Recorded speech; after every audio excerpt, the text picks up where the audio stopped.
Hey everyone, welcome to my podcast and welcome in my podcast with my guest today. So I'm not here alone, I'm here with Marteen and we met actually when we were recording other podcasts. So it's very interesting. We started to have great conversation and we realized we are very aligned with things we are doing and we can collaborate. So I was like, oh wow, so let's talk about leadership and your business and your challenges and how did you arrive where you arrived. So I will be curious. Welcome here, Marteen, first of all.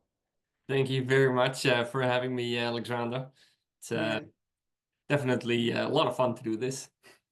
Yes, it is, absolutely. And thank you so much for being here. So, Martin, if you can give us a little bit of background, like who you are, what you do, and how did you arrive to this world now, what you're doing right now, and just, yeah, give us a little bit of background. Sure, I'll try to keep it as short and sweet as possible. I'm known for being a little bit long-winded at times, so I'll do my best. But Martin Platenkamp, from Dutch origin, so the name gives it away, but it's spelled a little bit different. So I always have to say it's Martin. That's very hard. What did you say? What is your surname? Okay, one more. Yeah, so Martin Platenkamp. Martin Camp. There you Yes, go. I can say it. I've been in digital marketing for about 22 plus years now. Wow. Started out in the US. Pretty much that's where I really launched my career. At Pacific Stock, that's a stock photography agency in Honolulu, Hawaii.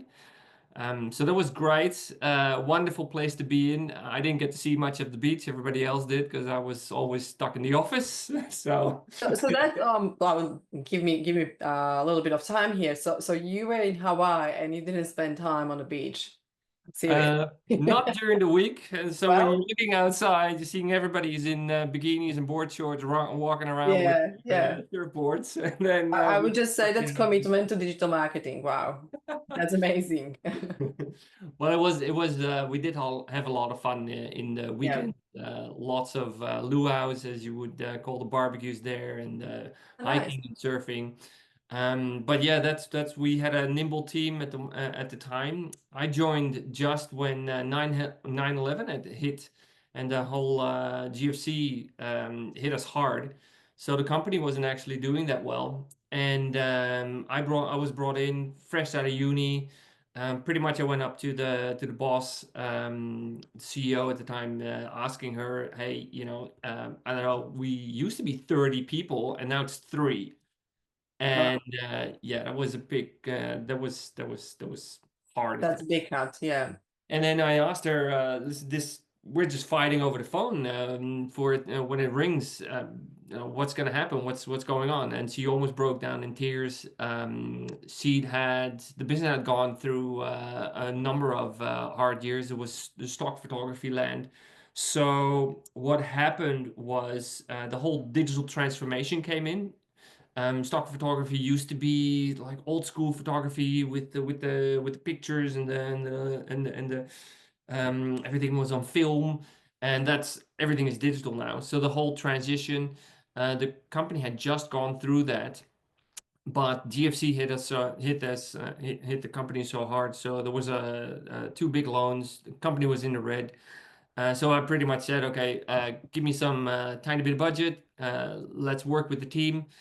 Give me 3 months. If I don't help turn this business around for all of us with the team, then you can fire me. Yeah. That's And nice. so she's like, well, I figured out I'm going to be out of a job anyway, so might as well go for it.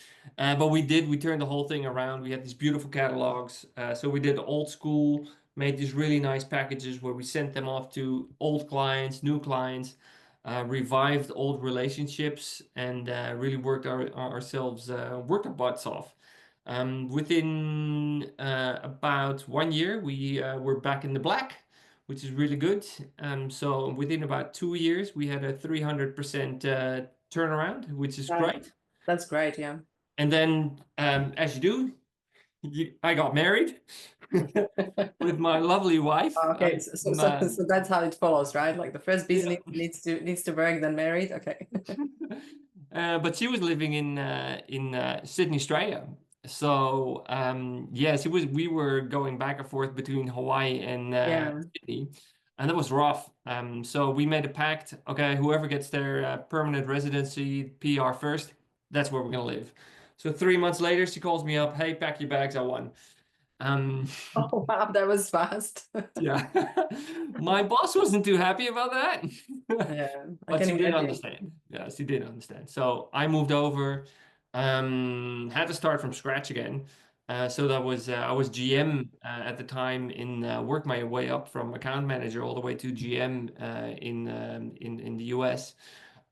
So I did a little bit of branding, and then soon I got the opportunity to start a new digital marketing agency with a couple of friends. Did that small office in North Sydney, and then we built it up very slowly. Small brands, small jobs, very slowly. Some bigger brands, bigger, bigger, bigger, and then we got a bit of a breakthrough with the ING Direct. Um, Nice. then we got PepsiCo, Asics, and a whole bunch of other bigger brands under the Yum group. Once you get in bed with PepsiCo, you get that's part of the Yum group, so you get Yeah, there's all the brands and everything. Yeah. the Pizza Huts of the world. And um, in the meantime, the company was growing. That we had a larger offers in the Sydney CBD, second office in Seoul, Korea. That's when really things started to catapult. But it also had a big strain on us as partners, Mhm. especially for me, I guess, because I was a now a dad of two, newborn, and working 24/7. And we were young. I was younger. I didn't know how to handle this kind of stress and work-life Yeah. balance. If And I, it wasn't common, right? We didn't talk about that yeah, that much. It was just hard work so yeah. long, that we were raised like that. Like it was normal. So just a quick question about that story. I'm just curious. So you basically moved to a new place and start from the zero, from beginning again and rebuild the agency. So how long it took you from scratch to rebuild it and open, let's say, Korea or different offices, or that breakthrough when you say that, like it just became as a breakthrough because when you start to actually build up, your reputation and start to, work with the bigger brands, it starts to be a little bit different animal. So I'm just curious, how long it take you through that stage? First, small businesses, small jobs, and then just moving to big ones and move open offices. So what are we talking about? What is the time there? So the whole process in total took about 5 years. Yeah, Um, First year, we were no one. No one knew about us. The yeah. boys had already had a little bit of side work going on there for themselves, but we really didn't do much with the actual brand of the agency until they brought me in. So I'm a BDM and a marketeer. So I hammered on, let's say we need to have a really clear vision, mission, great looking website, great looking decks, a really good reason for clients to come on board with us. We need to differentiate. There was a lot of smoke and mirrors. This Mm. was in the time when clients had a lot of agencies, and agencies were starting to give them great promises, and the phrase Didn't over deliver. under deliver. So Mm. we differentiated ourselves by saying, listen, we're in digital marketing. Pretty much everything, give or take, is measurable. So we're really going to focus on getting you actual results, not, oh, how many impressions did I have on my campaigns and how many eyeballs did I have? No, results as in, what's the bottom line for you? What do you want? And most clients, they want one thing, sales. Yeah, of What course. we focused on. We said, okay, we're not going to really focus on all of those beautiful metrics and going to paint you a pretty picture. If it's not, we're just going to give it to you straight. Call it the Dutch in me. Just give it to you No, straight. I love it. I No, really no enjoyed fucking that around. because that's the problem, right? That's all business owners that I know, and from the past when I'm looking at the journey, I had so many agencies that I worked with, and there was zero results. Like there was not translating into any conversion, right? Even if it's not sales, if I have at least phone numbers that I can call, I will do my sales. But there was none, and I was like, what do we pay for, right? Yeah. And Yeah. that's also what we made very clear. if you have specific campaigns or let's say a specific scope of work that you do for a client, Mm. you need to be very clear. What does the client want out of this? Is it a branding exercise? You just elevate my brand Yeah, and get more yeah, capital? That's very different from a results-oriented, yeah, I want sales. So we differentiated them, those two very clearly and made it very clear to the client is this is what you are asking. This is what our recommendation is. yeah, And we were very clear as well. So we actually recommend that you do something completely different. And if they said, well, that's not up to us and we already made that strategy and we're going to run with it, then we would clearly say, okay, yeah, not for us. Here's some other agencies we can give you as a yeah, suggestion that will probably do what you're looking for. yeah. And Good. then later on, they would come back. That was pretty hard for the first year. Yes. The Can first imagine. year was the hardest. Um, and after that, it still wasn't a whole bed of roses. After the first year, we had built our reputation a bit. We had a few smaller brands, um, Mm, and one semi-larger brand, Shriro. And Shriro is they have Casio, you know, the Casio of the little calculators, but mm, also the pianos. And they had Everdur, which is, if you know, everybody knows Weber. And but if you go to Bunnings, you got Weber, you got Everdur barbecues, and then we got them as a client.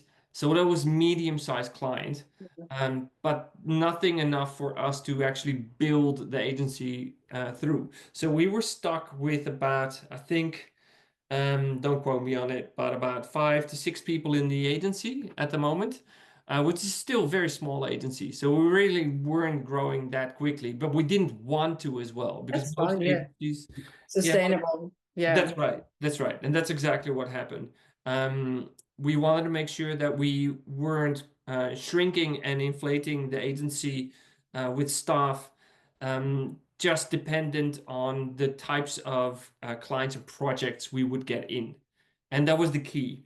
So we knew it was a long run and was a long strategy, but it paid off not so much in the second year, but because the second year was the hardest. Mm, That's where we had the transition from small, medium-sized clients to trying to break through to get to the larger clients like the ING directs. And I remember one time when we were on the way home, we just had done the finances, and myself and the partners, and we were sitting in the car. We just had Burger King. That's pretty much all we could afford at the at the time. Oh, it's Hungry Jack's in Australia. Um, and we were just very doom and gloom. This was in December, and we were just, listen, if we don't convert a bigger client in the next month or two, we're gonna have to let people go. And we've never done that before. And we were really fixed and focused on don't let your great people go, because once you let them go, it's hard to get them back, and you kind of, yeah, well, it wouldn't be great for morale, and that's we all knew that. Um, Funny enough, as luck would have it, I think in end of December or January, we got asked to come and pitch for ING Direct. They chose us. We asked the right questions. There were about 3 or 4 or 5 agencies in total for in the mix. And then we finally got chosen, and that literally catapulted the agency from there on in. And it just went, after you had one big client like that, obviously we couldn't talk about all the stuff that we did with them because a lot of confidentiality, yeah. their bank. Yeah. But that opened up the doors to PepsiCo. And then it's like an elastic band. You have to pull it, pull it, pull it, pull it, pull it, and it's hard, hard, hard. And finally you can let it go, and then it catapults your business. And then we started to really grow. So year 3, 4, 5 got us the opportunity to very quickly open up the second office in Seoul, Korea. And pretty much the moment we got there, and our MD, he had to fly back and forth to Seoul every single month. That was I wouldn't have done it, but he was on a mission. But as soon as big brands over there found out, oh, you have an office here in Seoul, great. You have an office in Sydney, excellent. We want to grow our business in Australia. We're gonna go with you. Here's a bunch of money, and come back with a really good proposal and do all that stuff that you do Yeah. with other clients. And that's where, so yeah, in total, about 5 years. First year was hard, second year was harder, and third to five was just the breakthrough. Nice. That's pretty fast growth. I think that's pretty excellent for agency. That's amazing. So congratulations on that. That's really great. Really great to hear. Well, it's mainly the team. It's all about the right people in the Yeah, right I place. agree. Oh, absolutely. I absolutely agree. And I love what you said, you wouldn't be like you didn't want to let go of your people because when you have good people, that's so true, right? Once you let them go, they just don't come back because there's no reason really come back. They move on already. So yeah, I really agree, and it's really smart to keep that in mind, I think, for everyone. Because business can struggle, but sometimes it's worth to risk a little bit and wait, and you can see after that you have this client that catapults your business. So so you never know, maybe it's bigger pay. And so that's really smart. And I love what you say about the opening the office in Korea, and it's like, oh yeah, we actually want to go to Australia. So that was really smart move. What makes you to go to Korea? Why Korea? Well, we were a bit lucky, I guess. Three partners, so myself, the Dutchie, then another partner, Japanese Australian, and another partner, Korean Australian. So for and Makes sense. Yeah. he was the MD. So for him, he's already done his due diligence in Korea, already knew some context there, and we just started to focus on who could we get there that would be interested. Japan was probably the harder market to crack, just because culture-wise. So when we did our due diligence, it just made more sense to start in Korea, and it just clicked really quickly. The MD was also really good at making relations, um, and that just opened up the doors really quickly for us. So it really went very quick right after that. Yeah, nice. So what do you do now? So are you still in the same agency, or there is something that I'm missing, right? No, no, no. So I've had my whole agency experience. As I said before, I was a new dad, and for me, and it was after the third year, things really started to catapult. So once you get to the 1 mil mark, that is one set of actually growing a business. But after that, it becomes a whole different ball game.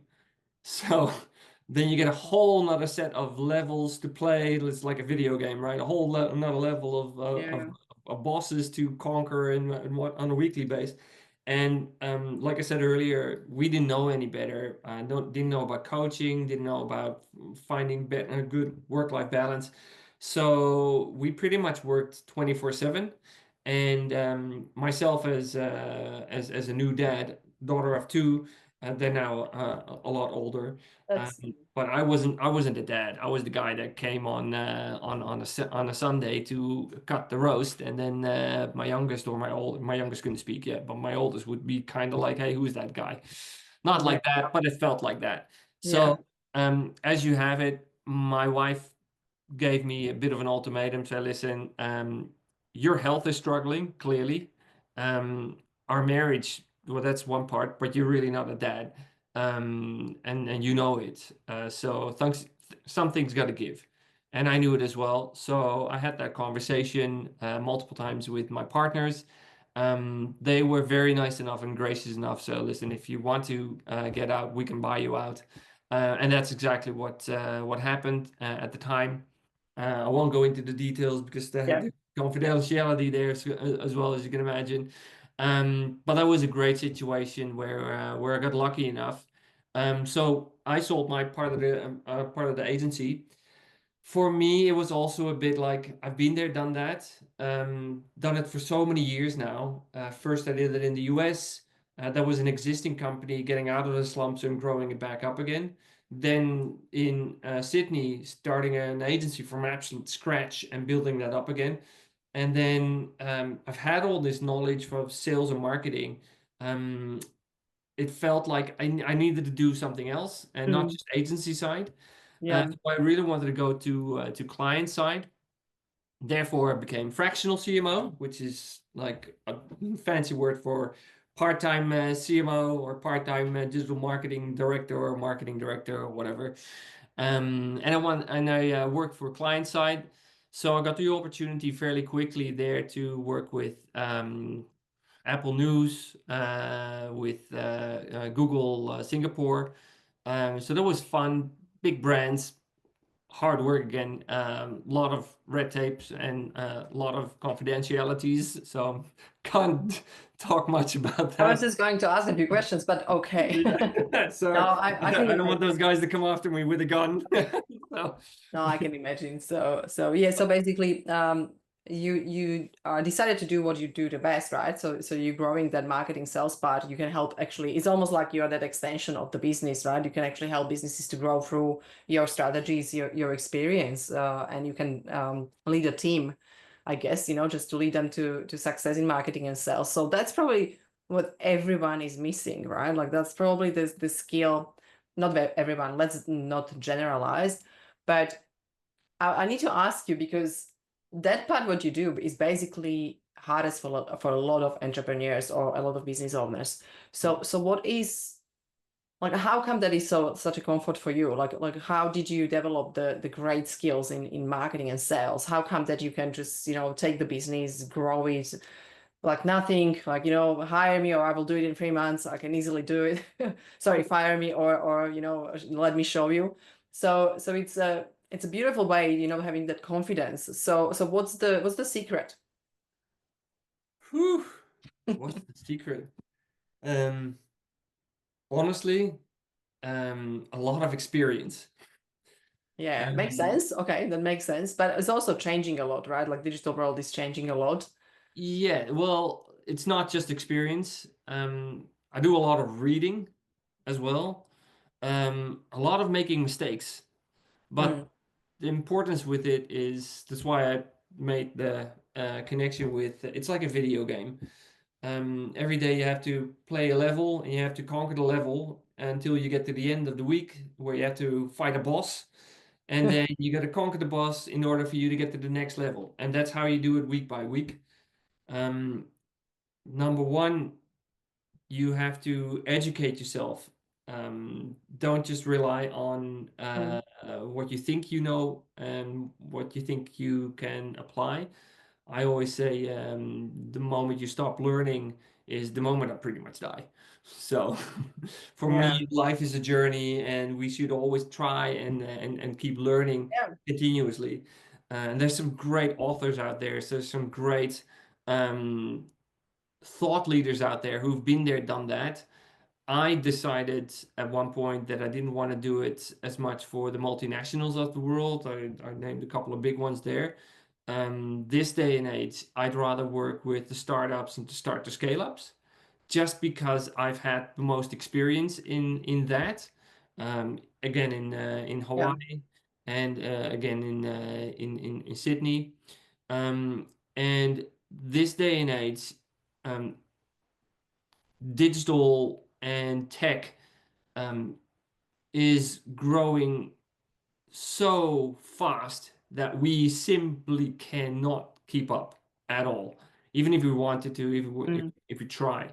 So there's a there's from my part a lot to say about educate yourself properly, do lots of reading in your realm of expertise that interests you.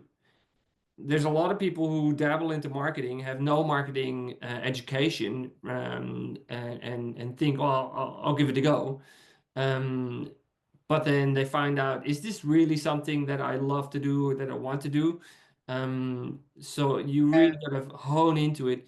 Um, and if you don't, that's absolutely fine. If you feel like there's something else that you want to do, explore it. Don't be afraid of it. Yeah. Mm, I love But it. if you do, try and educate yourself. There's some fantastic books. I can give a whole bunch that I would Do you recommend. have any example? Yeah, that would be great, probably, for people that are listening.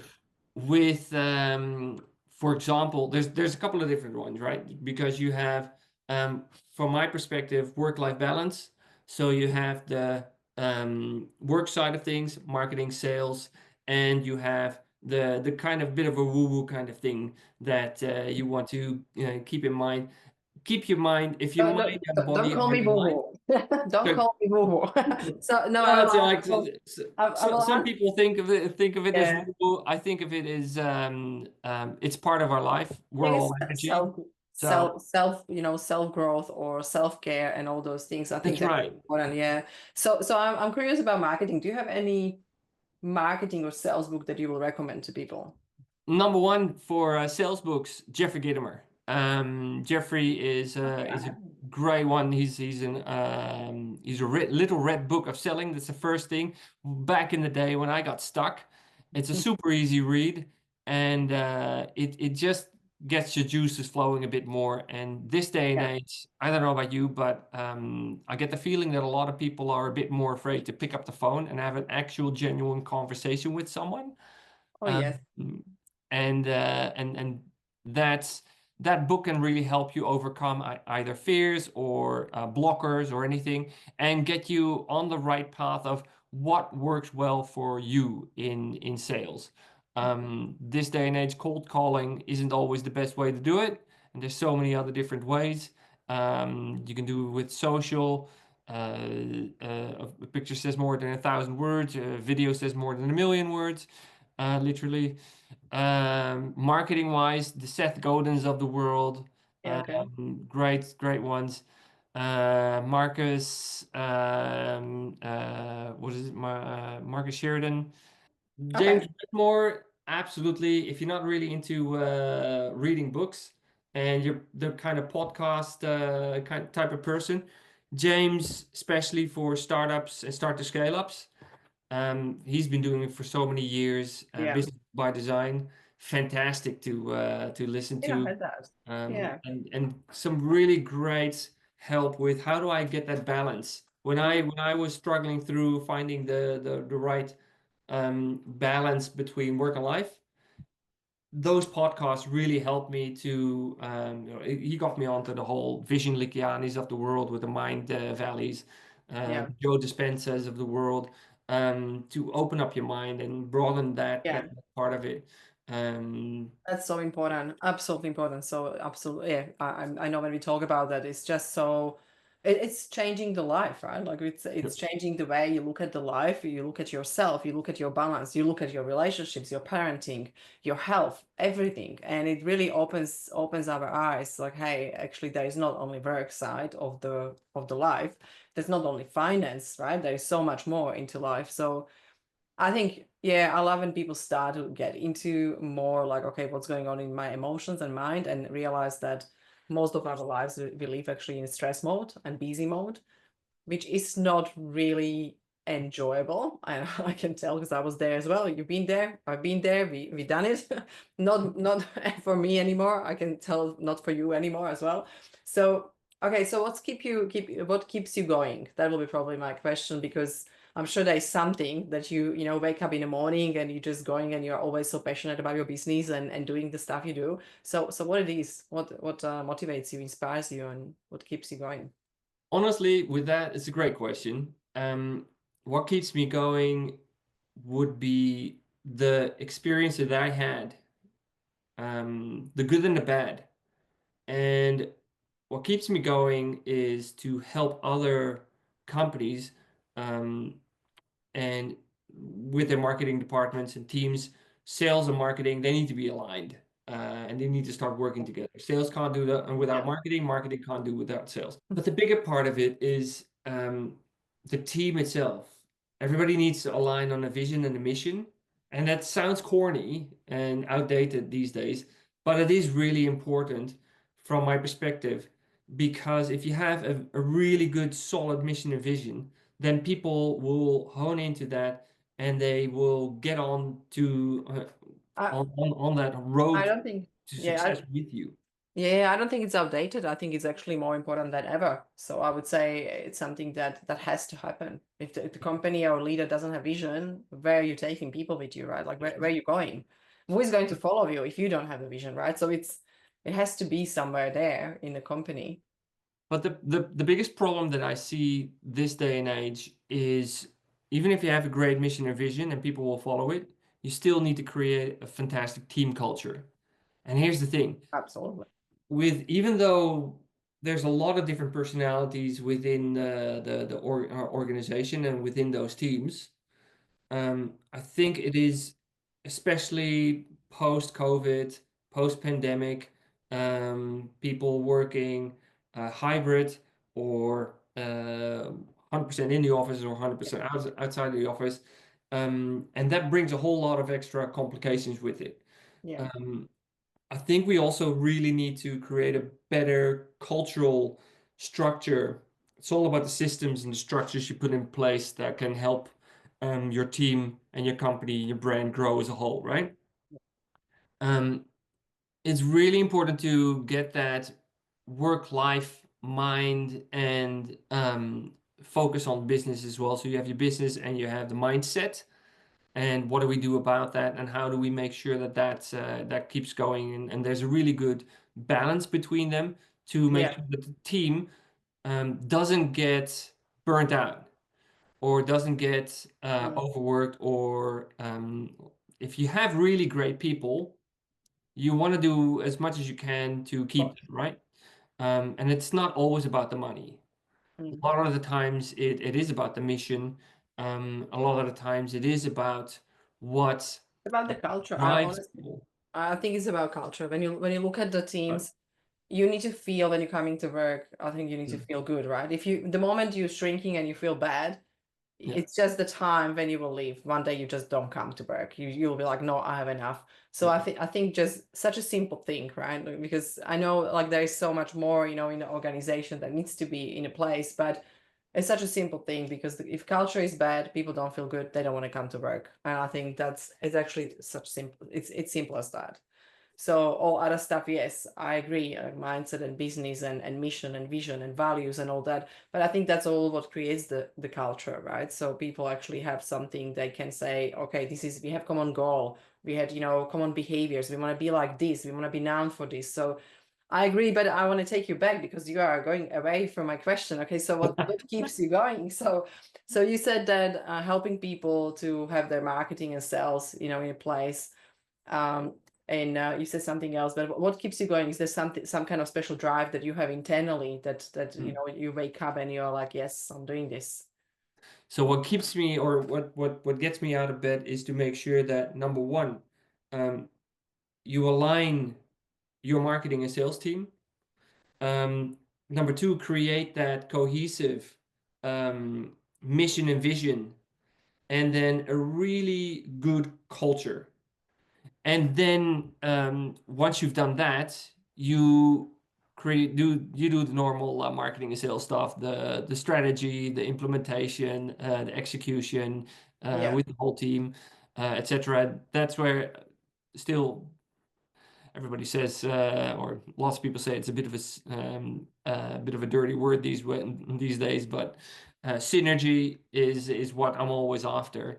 Mm. So that's what really gets me out of bed to help these to pass on my knowledge of marketing and sales, but also to create a really good mission, vision, and culture for those clients. Yeah, nice. Okay, so what is your vision?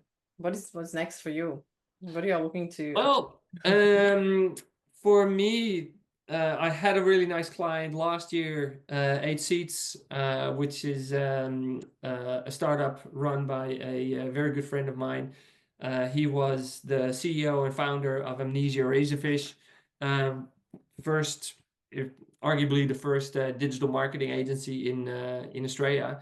Mm. He's Ian is a wonderful man, and he sold his agency a long time ago. He's been mentoring me over the years as well, and then he's done lots of startups, start to scale ups.